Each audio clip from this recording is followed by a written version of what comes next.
Shout out to my people. Shout out to my people sending love, positivity, and good vibes to my people, man. I hope you guys are doing good today. I'm doing great. Today we got a video of Charleston White, so I hope you guys enjoy it. Us as black people, do we have any allies? Do we have a race that fucks? White people. Bro, shut the fuck up, bro. If you're a patriotic black person, a white person will be your best friend. If you're patriotic. If you're a patriotic black person, white people will be your best friend. You see that, nigga? Nigga, the Ku Klux Klan sent me that from Stone Mountain, Georgia. Get the You think I'm bullshit? The Ku Klux Klan sent me that. Look at that address. Wow. Y'all, this is real. I can't put it on camera. No, look at that address. Where'd that come from? The headquarters. Memorial Drive. The motherfucking headquarters. Conservative. Wow.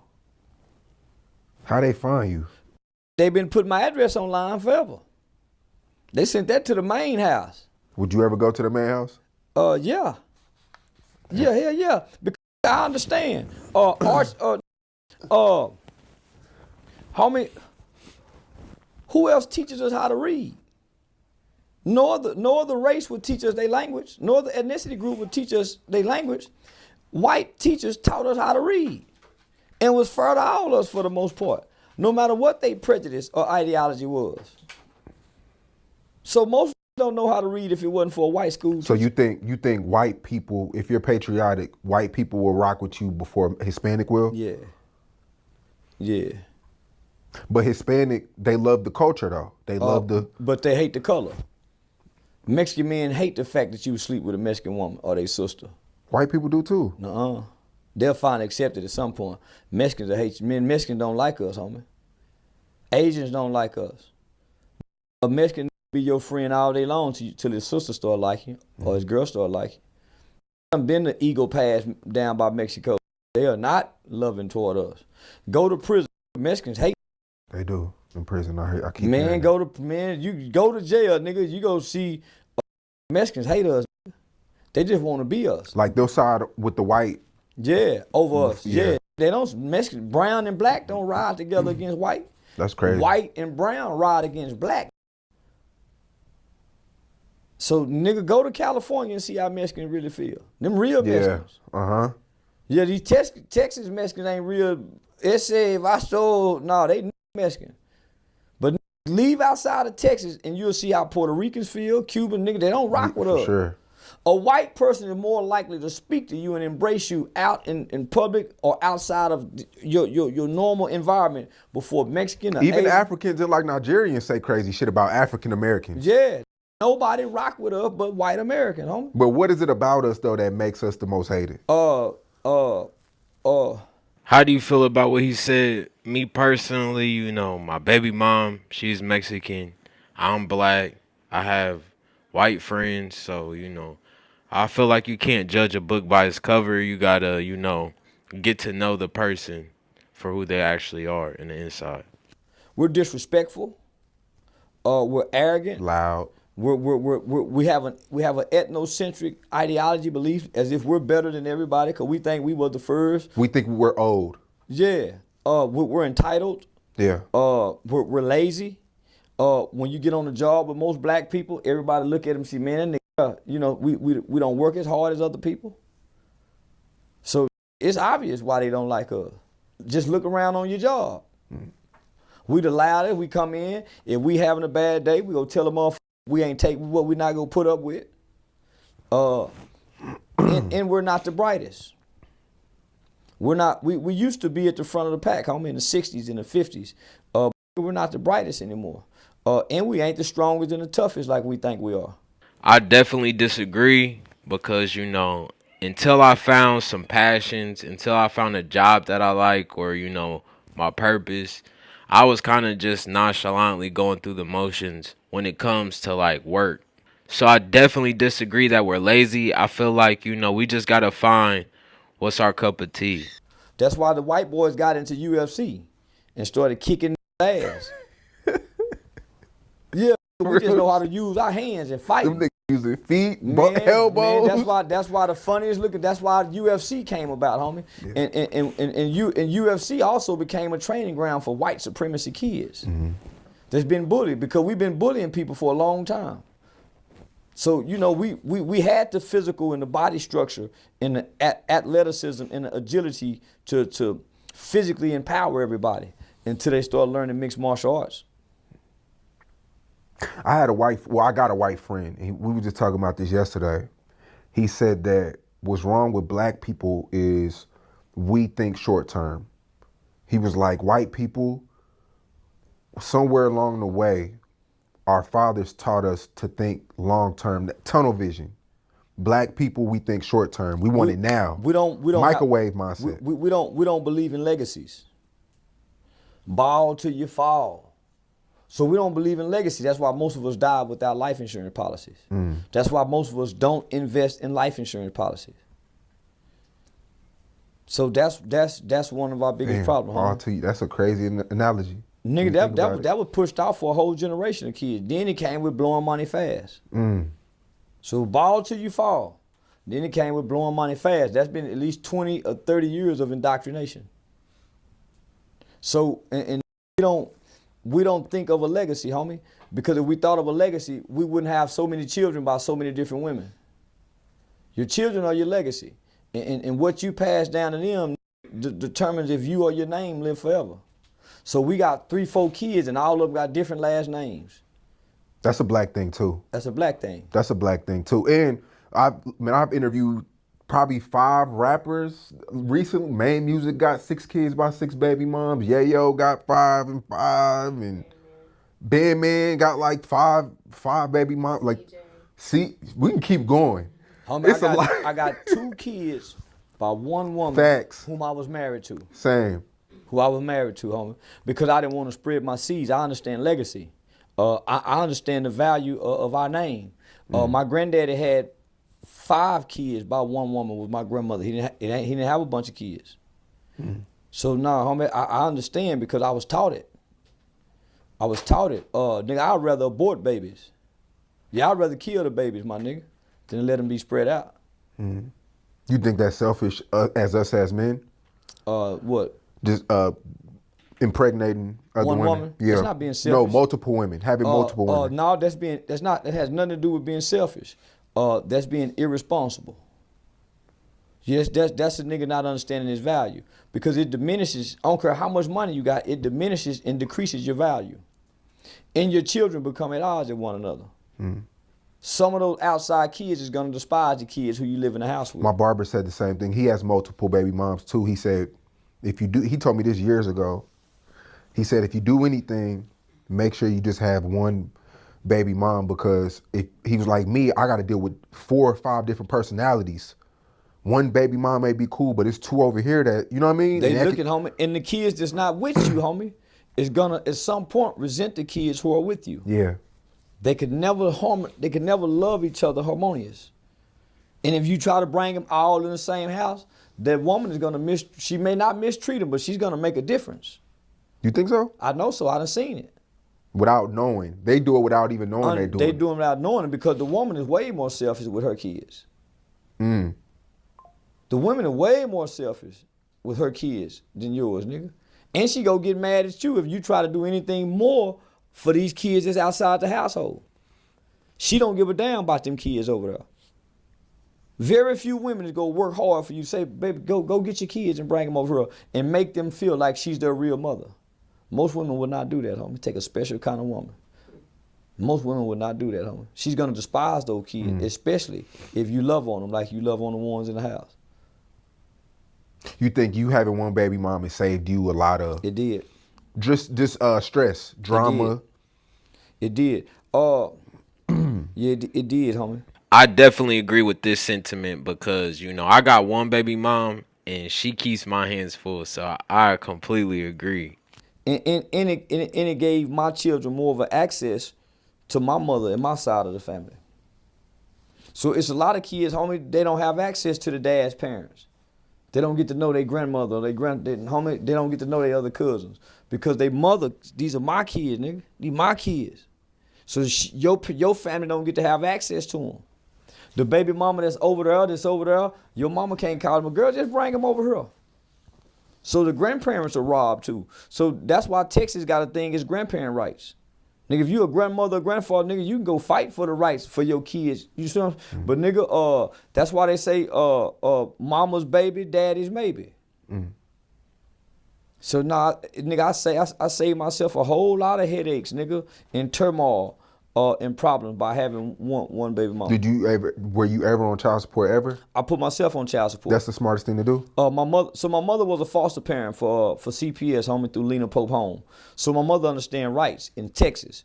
In the state of Texas, if you're not married to a woman, then you have no rights to your children. She can go marry another nigga, and that's his kids. So nigga, in order for me to establish my rights, I put myself on child support when me and her broke up. Cause bitch, you can't tell me I can't see him. I'm gonna get the court to establish these rights.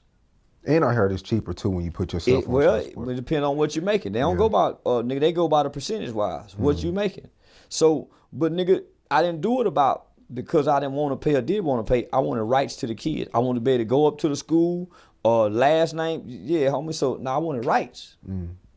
I want rights to my children. So nigga, by you not being on no child support, she can take that kid and go do whatever, change the name, leave the state, do whatever. Even some people say, if you and your girl are on good terms, sometimes it's still good to put yourself on. It is, so you can establish your rights if y'all not married. Shouts out to all the couples, you know, it might be rough, it might be tough, but shouts out to the couples that configure and maneuver through the hard situations and figure out how to put the kids first. So before my son was born, nigga, I got married. So now, even when we was married and we break up, me and her done a divorce through the court system. Me and her decided and agreed upon what we're gonna get. Was it hard? Was the divorce hard for you? Like the kid, as the kid, you know, cause I've always, I got kids by a Mexican. So nigga, Mexican women ain't like black women. Black women use the kids as a tool, as a weapon to control and to be spiteful. Mexican women don't. Nigga, even when we divorced, okay, I'm gonna take my son, you take my daughter. My son was like 5 or 6, my daughter like maybe a year. So, but my daughter come on the weekend, then sometimes, so nigga, we mutually agreed upon. It's the black woman that's spiteful when it's time for the kids. Nigga, I had full access. So it wasn't no problem, nigga. And I've been there since day one. So you can't, nigga, it's hard to remove a present daddy. Cause bitch, I kick the door in. Yeah, I come kidnap the kids. And because we have this agreement, you can't charge me with kidnapping. If I decide to say, bitch, nah, you ain't getting him, he staying here, they staying here.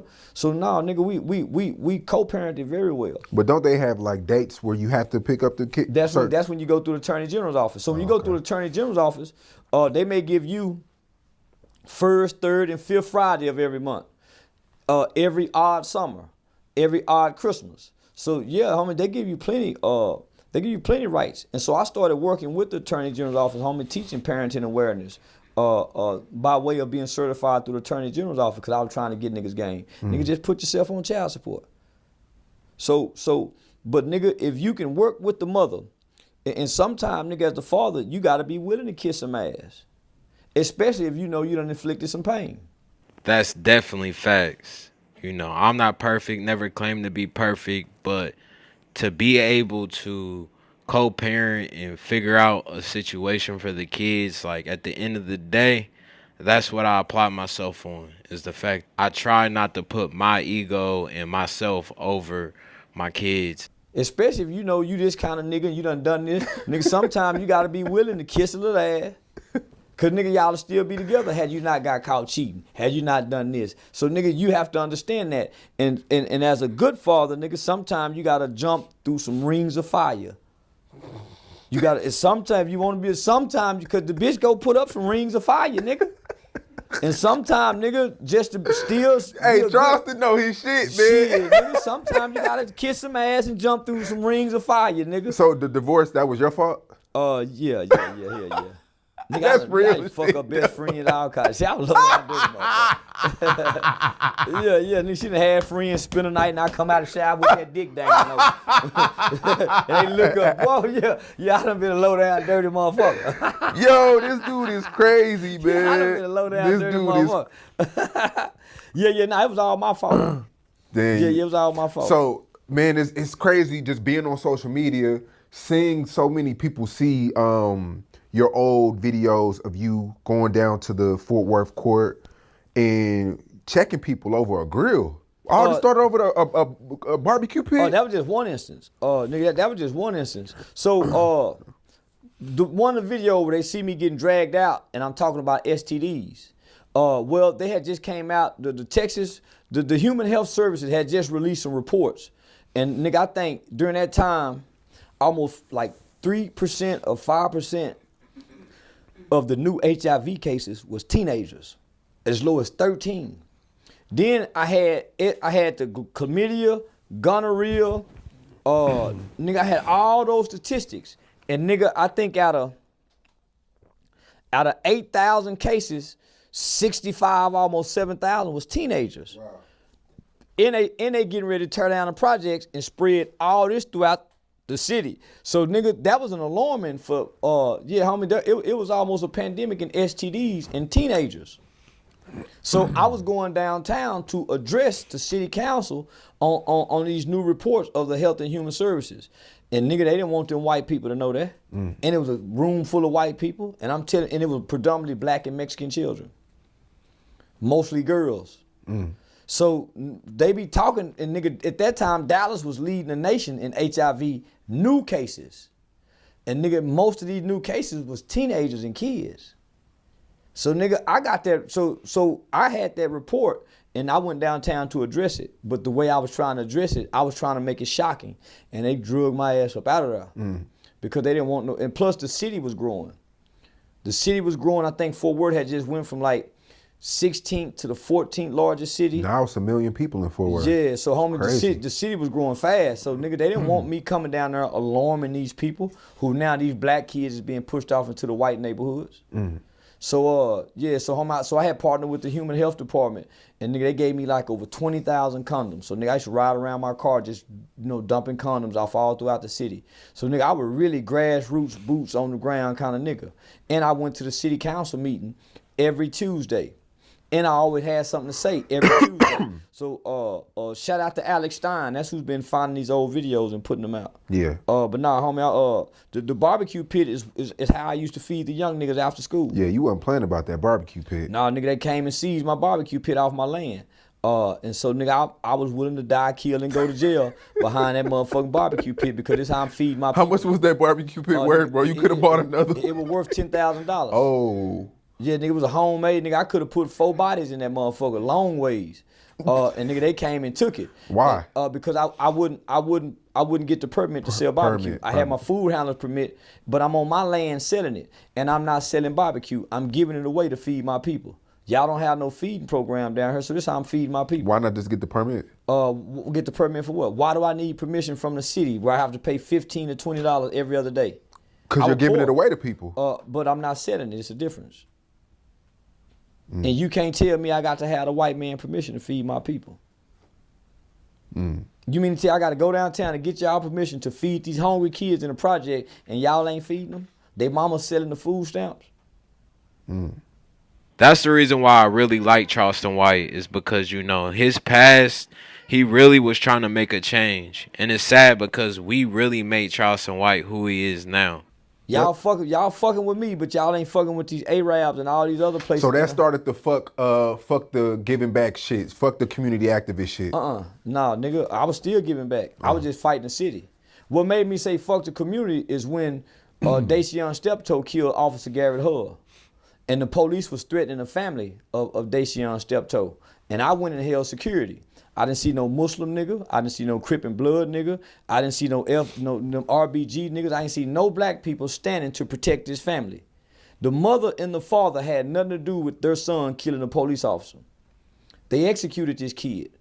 And when the police came to town for the funeral, they was riding by the family's house threatening them. So the family couldn't sleep. So nigga, I went and held security. All these gangster niggas know this happened. And nigga, that's what made me say fuck the community. Because when them white folk kidnapped me and put me in the crazy house, nigga, wasn't nobody riding for that family. So I'm saying, nigga, why would I sacrifice my life and didn't nobody die behind Dr. King? Didn't nobody die behind George Floyd? Didn't nobody die behind Tamir Rice? Nigga, why would I sacrifice myself to keep helping these people? And I'm poor and struggling, nigga. I'm poor doing this. That's what made me say fuck the community, nigga, because I had time to come to my senses. When I got out there, motherfucker, nigga, I'm looking around, nigga, ain't nobody riding for us. If something was to happen to me, nigga, ain't nobody go kill or die behind me. So that's what made me say fuck the community. Because, nigga, we tore up the city for George Floyd. Did. Niggas, they tore up Arlington, the Walmart for George Floyd. But when they killed Dacian Steptoe, nigga, didn't nobody do nothing. When they killed Tamir Rice, didn't nobody do nothing. Nigga, I was ready to activate. And so that's what made me say, why would I sacrifice myself? But the George Floyd shit was bigger because you could see it. You could see it. But we tore up our own community. Yeah, that was dumb. They stood in front of that white boy's house and didn't do nothing. They went to his house. Niggas was fucking up black-owned businesses. But they didn't do nothing to white people. So that's what made me say, man, fuck this. There's a lot of black businesses out here that got destroyed. Man, that's what, when I saw us, nigga, we stole zebras and monkeys out the zoo. We went and stole scat packs off the nigga, but nigga, a black police officer died trying to protect something, homie. Yeah. Been on the force forever. They killed a black man, homie, behind. But that's what made George Floyd's situation bigger, though. You could see it. But nigga, okay, why didn't y'all do nothing then? Yeah, I think Cowards? Yeah. I didn't want to be like them niggas, homie. Watch it. I didn't even watch it, homie. No, nigga. Like Tamir Rice, I don't think we could. There was no surveillance of that. Yeah, right? it was. It was? Yeah, hell yeah. Niggas, it's been surveillance on everything. Yeah, even the woman that got killed, that's a lot of shit that happened. Mike Brown, there was surveillance on that. That too. The nigga St. got Louis. choked to death selling cigarettes. We watched that. Yep. Why Louisiana. haven't no white person been killed for anything? No police officer. We know exactly where they live. Nobody shared the address and pulled up. Ain't nobody made one rap song about getting George Zimmerman. Ain't nobody gave us George Zimmerman's mama address. Nothing. But this one nigga, y'all go do all this for. And once they put Black Lives Matter on the basketball courts, let LeBron James and them put their nicknames on their jersey, we were blacks. God damn it, go, bro. We supposed, remember? Yeah. Remember we supposed to be 2020. boycotting the NFL? We didn't do none of that, homie. They gave Colin Kaepernick some money, Nike, and oh, okay, man. Nigga. So that's what made me say, man, fuck the community, homie. They don't give a damn They about playing that. right in our face. No, nigga, we cowards. So why would I want to die for a bunch of cowards? Nigga, you kill an American soldier, America going to war with you. So I'm saying, nigga, why would I put my life on the line and keep helping this community and I got to fight with these motherfuckers to help them? They love gangbangers, gangsters, street niggas, and homosexuals. They don't love community leaders. That's why all your community leaders need help and nobody's helping them. The people who really are helping us, nobody helps them, nigga. That's why they got to go apply for a grant, some corporate sponsorships, or some donations. And at the same time, drill music is still being pushed. I'm working with kids, finding out about the drill music. I think a lot of people feel the same way as you. I just feel like people will be going through real life shit. I was going through real life shit. Nigga, I had to move back with my mama with my 2 kids and still get up and go down there. I was still traveling around the country, nigga, going into the state schools, going into the school. I used to teach a class at J.D. Hall Learning Center, nigga, every Friday. For 3 years, never missed a Friday, and would have to borrow gas money to drive out there. I was going through real life shit, nigga. Nigga, when I was running them prostitutes off the strip, nigga, I wanted to buy some pussy sometime. I just didn't have the money. Bitch, y'all can't sell no pussy, ho. Nigga, I wanted to buy some pussy when I run them hoes off too, nigga. Why was you running them off though? Because the kids were standing on the bus stop while they walking up and down. So I was noticing when I'm coming through, the tricks, the Johns was riding down on the little girls. Then they started offering the little boys $100 to suck their dick. So I sent out a word to the school district, man, y'all need to put some school resources. So they eventually put Brother Johnny Muhammad them out there. Shout out to Brother Johnny Muhammad. No, homie, so nigga, listen, I was so important to this city. The kids out of Stop 6 Projects, if they missed school on Monday, because a lot of black children didn't show up on Mondays, nigga, they would call either me or Mr. Jesse Taylor, say, man, the kid, I would go knock on the door, hey, why y'all ain't at school? Nigga, I used to partner with the Fort Worth Read program, homie, because at the time, only 35% of children in Fort Worth can read on or above their grade level. So, nigga, I was intertwined in the community shit. But I noticed every time I went downtown, nigga, I wasn't no support. I just needed 10 people, nigga, to come stand with me. We could have had a swimming pool built. Nobody came. But George Floyd shit happened to everybody down there. And that's what made me sit back and say, nah, homie, fuck the community, nigga. I'm struggling, I'm poor, my nigga. 10 people wouldn't stand with you. Nah, and we could have had a swimming pool built. What is it like? Do people think? Damn, that's actually pretty sad. His story kind of reminds me of the Joker. You know, we all judge the Joker. We know he's a bad guy. But once you see how he was raised, you know, that's when you give the Joker a little bit more sympathy. Seeing how Charleston White went out of his way to actually, like, care and wanted to make a change, and nobody wanted to listen. But now, you know, everybody wants to hear everything he has to say. It's really crazy to think about. You're crazy? Like, you were crazy at the time? No, nigga, they were loving what I was doing. So why didn't they come? Because they don't care about the community. Or maybe they didn't think that they mattered. They don't care about the community. But maybe they think that their support didn't matter. They went down there for George Floyd. They all packed out all over the country, homie, because the media told them to be mad. Black people don't care about nothing except a white police officer killing a black person. Nigga, when Nakia Stevenson was killed, nigga, I had a barbecue to raise money for him. Man, did nobody support that? Nigga, I used my disability money to buy that meat. And them same blood niggas who blood gang he would represent, they came and ate. But nigga, they didn't help bury their kid.